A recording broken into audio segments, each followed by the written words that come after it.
Israel has never recognized that the Palestinians are entitled to a Palestinian state, which would be sovereign, contiguous, and viable. You had offers from Rabin and you had offers from other Israeli prime ministers, but as Rabin said in his last speech to the Israeli Knesset before he was assassinated by a right-wing fanatic whose heirs are today in the Israeli cabinet, whose ideological heirs are today ministers.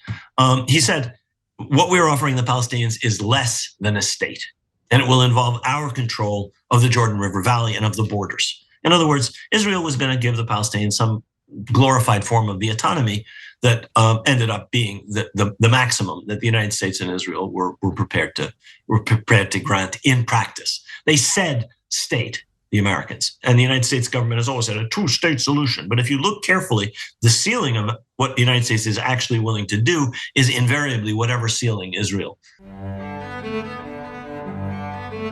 I guess most of you have heard this phrase echoed by fans and supporters of Israel time and time again, that Israel has always wanted peace.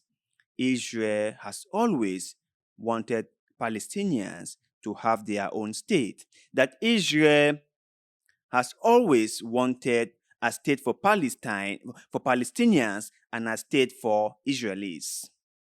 That if not of the Palestinians who kept on walking away from every single peace deal, there would have been peace in the Middle East by now. That if it was just left to Israel alone to decide, peace would have been between Palestinians and Israelis. That the Palestinians would have gotten their own state by now. But the only reason that has not happened till now is because Hamas is causing trouble in Gaza, and the Palestinian Authority are too weak to negotiate with. That the Palestinian Authority in West Bank and the Hamas Authority in Gaza do not see eye to eye. So Israel does not know who to negotiate with. And how can Israel go into negotiation with fractions who do not see eye to eye? And this has been the whole problem. Why Israel does not see or does not know who to negotiate with. That all the different peace deals that Israel has made major concessions have all been sabotaged by Palestinians, hardliners who do not want to see Israel exist, whose only end game is to eradicate Israel. And that is why Israel has had no choice but to build up a highly secure system just to protect themselves. Because what could they have done if not protect themselves? But let's watch this video and let's hear from someone who has been part and parcel of some of the peace deals that fell apart. And let that individual give us his own account of the whole situation. He was talking on TYT, that is the Young Turks, with Anna Kasparian. So let's hear the questions that Anna posed to him and his response on the whole Israel-Palestine peace deals and the current conflict ongoing. So let's watch. Now, you were involved in peace negotiations. You tried to broker a deal for a two-state solution. And I'm curious what that experience was like. What kind of obstacles stood in the way of accomplishing those goals? There were two major obstacles. The first was the United States, and the second was Israel. I was involved as an advisor to the Palestinian delegation that went to the Madrid Peace Conference and that later negotiated in Washington over 10 different sessions with an Israeli delegation. And what we realized very quickly is that the United States and Israel had together established ground rules which essentially precluded the creation of an independent Palestinian state, which would be sovereign, which would be contiguous, which would be viable, which would have control over its own borders. In fact, we were not even allowed to discuss statehood, sovereignty, the expansion of Jewish settlements, Jerusalem, water, borders. We were not allowed to discuss any of those things. The ground rules established by the United States and Israel said you can talk about autonomy, and all of those other issues are deferred until later. We eventually found out that behind our backs, the PLO had decided to negotiate directly with Israel. And those negotiations produced the Oslo Accords, which essentially were the bad deal that was offered to us in Madrid and Oslo. Autonomy over 5 years, and then after that, we will discuss what is to come. And what the PLO did was to recognize the state of Israel at a time when, under Prime Minister Rabin, Israel recognized the PLO as representative of the Palestinian people. Israel never recognized the Palestinians as having a right of national self-determination. Israel has never recognized that the Palestinians are entitled to a Palestinian state, which would be sovereign, contiguous, and viable. You had offers from Rabin, and you had offers from other Israeli prime ministers, but as Rabin said in his last speech to the Israeli Knesset before he was assassinated by a right-wing fanatic whose heirs are today in the Israeli cabinet, whose ideological heirs are today ministers.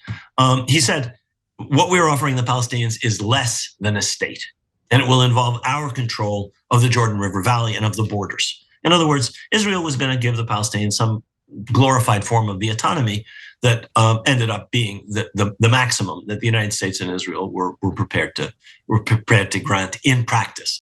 So my brothers and sisters, you guys have heard, right? I think I have said this same thing on this show, that people like Ben Shapiro, whom I have listened to talk a couple of times, would proudly say that the Oslo Accord was one of the best deals ever put in place or handed over to the Palestinians on a platter of gold, and Arafat decided to just sabotage everything and walk away. That was what he said. And I said that sometimes we must understand, right, that it's not just a deal that someone gives to you or someone proposed to you. It's what is in the deal that matters. And I make an analogy where I said that, for example, someone came into your house, okay? You have your house, you have your piece of land surrounding your house. Someone came in, because that person was way more stronger than yourself, he overpowered you and took over your house, eventually colonized your house. And then wake up one day and said, okay, fine. I want to make peace with you. I don't want to have trouble with you. Let's make peace.